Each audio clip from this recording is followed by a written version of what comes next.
We have a first on the dish this morning. Alexander Smalls is a highly regarded chef and restaurateur who is also an award-winning opera singer. Born and raised in South Carolina, Low Country singing was his first true love.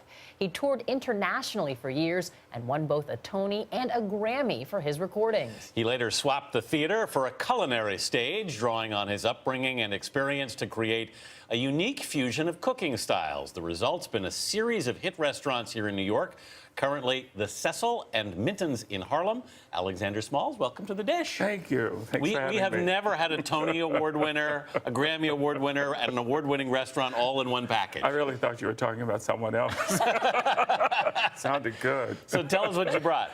Wow. Well, actually, I brought the baby poussin that is stuffed with a sticky rice and Chinese sausages, long beans, and a nice fruit compote. And then I've got crab cakes full of lots of corn. And the coconut cake is near me because... Well, the bourbon's near him also. So what do we have? I had it home from last week.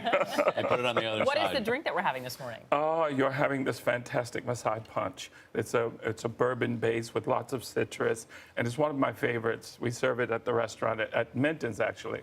Before we get into your clearly very international cooking style, I want to ask about your inspiration, because I read that you said food was currency in my household growing up. What did you mean by that? Well, the person who cooked the food willed the power in the home. And also, it was the way in which Southern cooks would showcase not only themselves, but their food. And so, you would want Miss Hattie's fried chicken, or you would want Miss Mildred's potato salad. Right. So, I mean, it was power, and that wasn't lost on me. Yeah. So between music and learning to cook, I realized that by making the dish, I could influence people.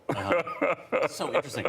You went to Curtis Institute in Philadelphia to study music, and then you had a long and successful career on the stage. Well, I had a decent successful career on the stage. Oh, come on now.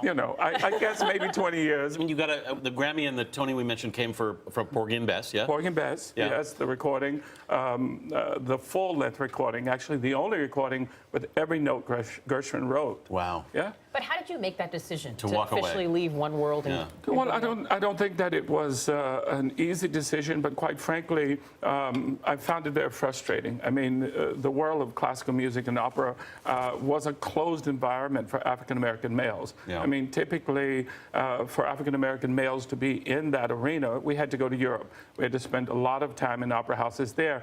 And there was no guarantee that we would flourish here in the States. So I wanted my own stage, and I needed to own my own stage and control my destiny. And my second love was cooking.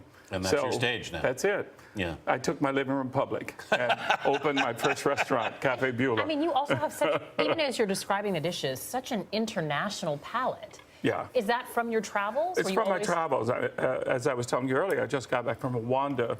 I was in East Africa for a month. But essentially, this food is the celebration of the food of the African diaspora. How through slavery, Africa changed the global culinary conversation. Right. Because the African slaves were the agricultural platform for every country they went. They took their seeds, ingredients, their cooking techniques, and they essentially changed how the world on the 5 continents ate.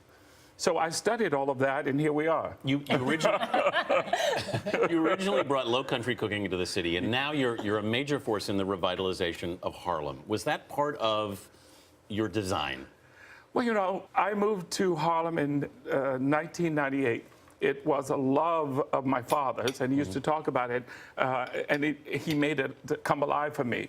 So I moved there, and I got involved with the organizations there, the Harlem School of the Arts. I'm on the board, but my instrument really is food now, and being a part of the landscape of Harlem, bringing really good, top-quality restaurants. So yes, I am in Harlem. I love Harlem, and we're setting the table. Well, traditionally, this is when we ask someone if they could have this meal with any person, past or present, who would that person be? I want you to feel free to take that question and sing the answer, given what we have been speaking about all morning, not to put you on the spot.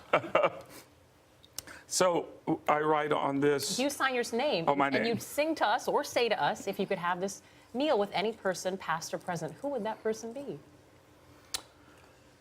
I would love to have this meal with my parents.